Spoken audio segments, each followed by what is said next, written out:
Wendy, in this week's vlog, we are covering transparency as one of the key themes of the EU's Digital Services Act. Indeed, one of the key aims of the DSA is to provide a transparent and safe online environment. This is reflected across a number of the DSA's provisions, but today we're going to focus on online advertising, dark patterns and recommender systems. So to kick us off, can you talk about the transparency requirements for online advertising under the DSA? Yes, Caoimhe, sure. The DSA has transparency requirements for ads on online platforms, and it's to ensure that users of the services know that they're being presented with ads and who those ads are being presented on behalf of and who they're being paid for by. So the online platform must firstly clearly identify that something is an ad.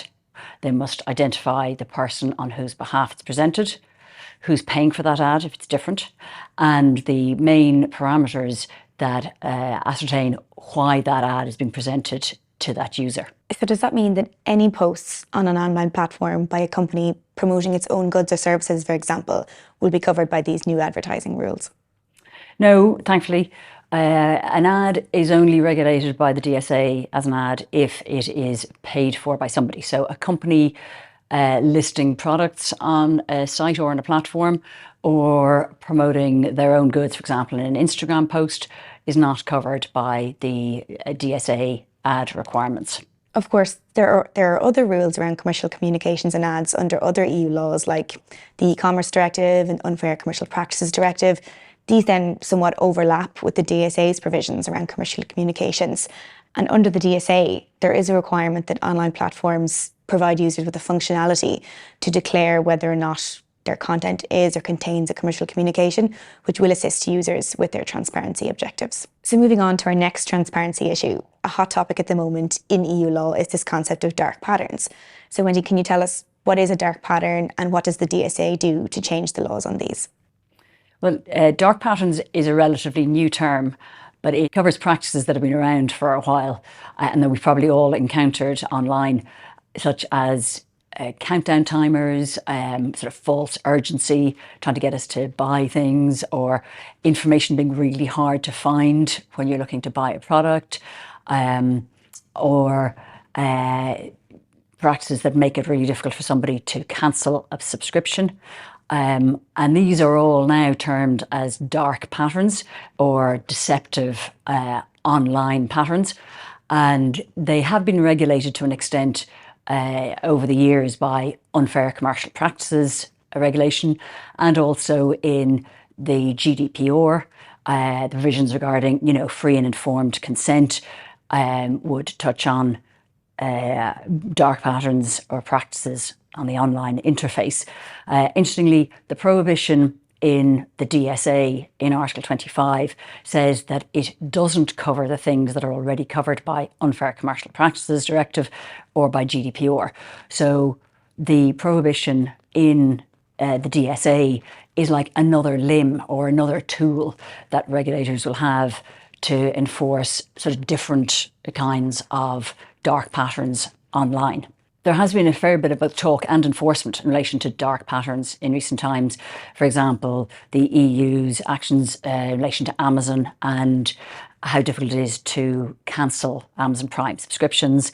In the UK, the Competition and Markets Authority has some very high-profile investigations against dark patterns. And also, on the other side of the Atlantic, in the USA, there are quite a few moves to try and regulate and cut down on dark patterns.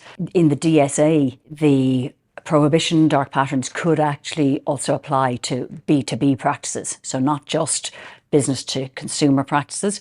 And it'll be interesting to see, well, once the EU Commission comes out with guidelines, there are 3 areas where it's anticipated that the Commission will give more specific guidance on what's prohibited in dark patterns. It'll be interesting to see how that develops. So our next transparency issue to talk about is that of recommender systems. Could you explain first what a recommender system is? Recommender systems are fully or partially automated systems that are used by platforms and websites to give more prominence to certain content within the site. And the DSA provision is to give users more clarity, more understanding of what recommender systems a website is using. I guess you don't know what you're being shown and why. And what the DSA seeks to do is to oblige platforms to make clear to users whether they're using recommender systems, are they partially or fully automated, and also if there are parameters or ways in which the user can change the way the recommender system works. So the key takeaway here really being that online platforms must take action to make sure, number one, that they have information on their recommender systems and the main parameters used in those recommender systems in their user-facing terms and conditions, as well as options for users to be able to modify those parameters. Yes, exactly. So we've touched on a few of the transparency requirements under the DSA in today's vlog, but there are a number of other requirements for under transparency as well. These include transparency reporting, the new transparency database for providers' statement of reasons regarding content moderation, and for e-commerce platforms there will be greater transparency requirements in terms of trader information being displayed to consumers, sometimes before even those traders will be allowed to sell on the platforms. And of course, much of what we've talked about today has to be covered in user-facing terms and conditions by platforms, meaning that platforms will have a bit of work to do in advance of the 17th of February next year in order to achieve the transparency requirements under the DSA.